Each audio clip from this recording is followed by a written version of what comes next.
السلام علیکم. I have started a series نماز. نماز بیسیکلی ہم سب پڑھتے ہیں لیکن ہم جانتے نہیں ہیں کہ ہم نماز کیوں پڑھ رہے ہیں یا اس نماز کا مقصد کیا ہے، مطلب کیا ہے. ہم نماز میں جو پڑھ رہے ہیں اس کا مطلب کیا ہے. تو اس سیریز کے اندر بتایا جائے گا کہ ہم نماز میں جو پڑھتے ہیں اس کا مطلب کیا ہے، ہم نماز کیوں پڑھ رہے ہیں، ہم یہ سٹیپ کر رہے ہیں تو کیوں کر رہے ہیں. اسی ویڈیو میں تھوڑا سا انٹرو کرا دوں نماز کا. تو نماز ایک حدیث کے مطابق پلر کہا گیا نماز کو، الصلاۃ عماد الدین.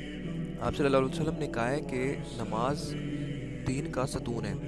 اسی حدیث کا جو اگلا پارٹ ہے اس میں کہا گیا ہے کہ جس نے نماز قائم کی گویا اس نے دین قائم کیا، اور جس نے نماز چھوڑ دی گویا اس نے دین کو ڈھا دیا. یعنی کہ اگر ہم نماز پڑھتے ہیں تو ہم لوگ دین قائم کر رہے ہیں، اور اگر ہم نماز چھوڑ رہے ہیں تو ہم دین کو گرا رہے ہیں. یعنی کہ نماز بہت امپورٹنٹ ہے. نماز کو دین کا پلر کہا گیا ہے. جس طرح ایک گھر پلر کے بغیر نہیں رہ سکتا، اس طرح سے ہمارا دین بھی کسی پلر کے بغیر نہیں کھڑا ہو سکتا. اسی لیے نماز کو دین کا پلر کہا گیا ہے. انشاءاللہ ڈیلی کا ایک لیکچر آئے گا، اور امید کرتا ہوں اس سیریز سے آپ کو فائدہ ہوگا.